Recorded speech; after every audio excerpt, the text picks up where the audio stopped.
Eddie Hearn was determined to come in and join us.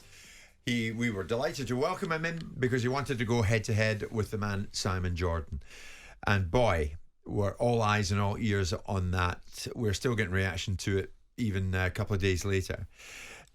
The fact of the matter is, Gareth, when you listen to Gareth A. Davies is with Simon and himself this lunchtime, boxing writer and broadcaster. At the upshot, the end of it all, was Simon pushing Hearn in a way that you feel maybe you should have done in times gone by? Well, listen, I've asked Eddie everything I need to ask him. I don't think he's able to answer everything because they hide behind legalese, as you know. There are some things that are beyond the scope. We have had Chatham House rules chats with him where stuff is off the record, and I think, you know, when you're in the position I'm in, you do have to have off the record chats so you are properly informed when you are doing things, and that happens in every walk of life. No, I feel personally that I've asked Eddie everything I need to ask him. I still think he's wrong moving ahead with the Conor Benn fight, as you rightly pinned him on when he was here. You know, he's got much deeper boxing knowledge than you have. Of course he has. There'll be something wrong. If someone's been doing a job for 20 years, if Eddie Hearn doesn't know more about the boxing, I should think he bloody does. He's the world's leading boxing promoter, isn't he? Yeah, he is. But he's one of the leading boxing promoters, certainly in the top 3 or 4. Yeah. I mean, it's very powerful in the sport. And yet, as you said, he is pressing on with a fighter, Conor Benn, who tested positive for drugs, and he's pressing on, trying to make a fight for Benn before Benn has ultimately managed to prove his innocence. It's a very dark... And let's hear Hearn on that, because this blew us away. I will look at fights for Conor Benn, and I will make a decision on where that fight will take place.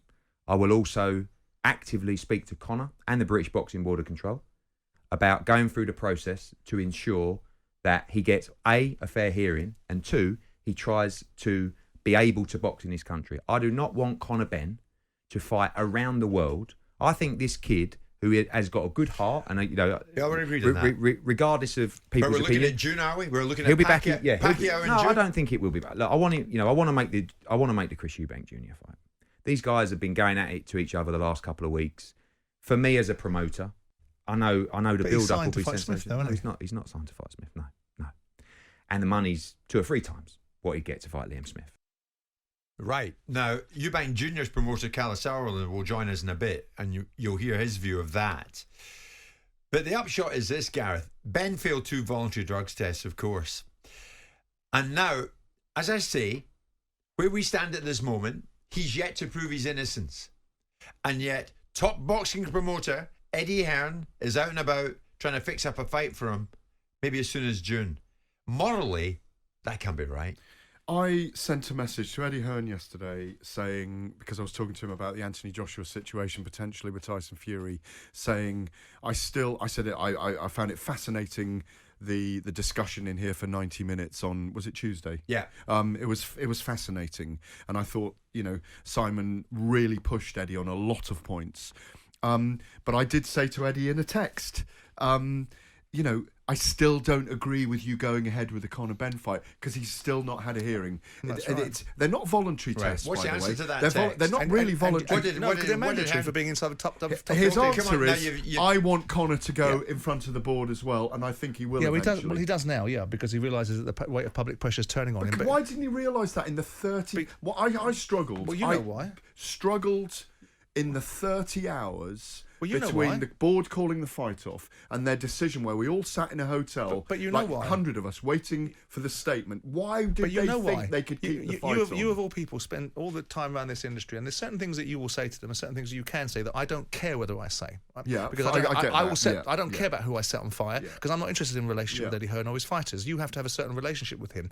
But you know that that 99% of contracts that promoters have with fighters have a clause in it that do not require the British Boxing Board of Control to sanction a fight. Yeah, I never bought that he couldn't pull the fight. I never ever bought that. So that's an outright lie. I questioned him on that. It's an outright I don't know if it's an outright lie, but how on earth do you not have a clause in a contract where you, as the promoter, cannot pull the fight for any reason? We also know, right? And especially if someone's Eddie's not here to defend that accusation. We also know, as a matter of fact, that the ability for a VADA test to be adjudicated under UKAD as a result of an adverse finding is a matter of fact, right? We know that to be a fact, don't we? That's a fact on the British Boxing Board of Control's website. So Eddie saying it's not a fact, that's a lie. Because it's an absolute cast iron, whether he's here to defend himself or not, it is an absolute cast iron fact. Okay. So when you start getting into the reasons why people are telling things that aren't true, you've got to work out how far does that go. So you look at it now and say, very simply, we both agree that the only reason I think we agree, that Conor Benn has not gone in front of the British Boxing Board of Control is strict liability. Absolutely. And Eddie Hearn knows it, and he said it on the show And on for those Tuesday. who don't understand what that That means, means that means the burden of proof is emphatically on the athlete. However that got in your system, you have got to prove it. And if you cannot prove it, you get a 4-year ban. If you can prove a lack of intent, you get a 2-year ban. Got you. That's so it. So here's the thing, Gareth. Correct. If it's morally wrong, and we're agreed it probably is, that Conor Benn fights, say in June, and say against Manny Pacquiao, but it probably won't be, but he fights somebody in June, without having totally Chris Eubank Jr. without having proved his innocence, will you cover it? Yes, I will because that's I your must, job. because it's my job. But also, let me also add, it will be a highly viewed, very controversial, but very dark fight for lots of reasons. And what does it tell you about Chris Eubank Jr.? And I'm uncomfortable with it. You're and uncomfortable with it, but you still cover it. No, because we're uncomfortable with war, but you've still got to go there and cover it. Absolutely, you cover if a tree falls in the it. forest, does it make a sound? If you're not there to witness it, that's right. you cannot report on it. And that's what we're doing. That's right. Well, for good or bad, we can still report on it and say we do not agree with this. But the British process. Boxing Board of Control need to have some balls and say, you put this fighter on after all that you've done.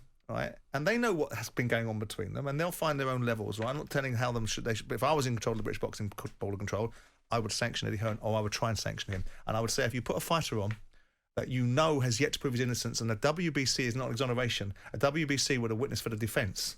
They turn around with non-strict liability, by the way. Non-strict liability. And so with that in mind, that's what I would do to the Eddie Hearns of the world if you want proper governance. Because everyone understands that the British Boxing Board of Control is the de facto running of the business, but they're not, because the promoters and the money determine the outcomes. And the British Boxing Board of Control need to be given more legislation and probably more money. But here that's a different discussion. Well, rather like in America, maybe they ought to be made governmental bodies, as many states are. Legislated. But we come back to world governing body here again, by the way. Certainly legislation. Who could ban him in every commission in the world back at that. if he hasn't had a case. Guys, time out. 12:30, but we're in the home straight. Thanks to all of the fight fans, all the listeners who, boxing means a lot to you. And you have got something to say about what you've heard on this station in the last few days or so. And you're certainly telling us this lunchtime in no uncertain terms.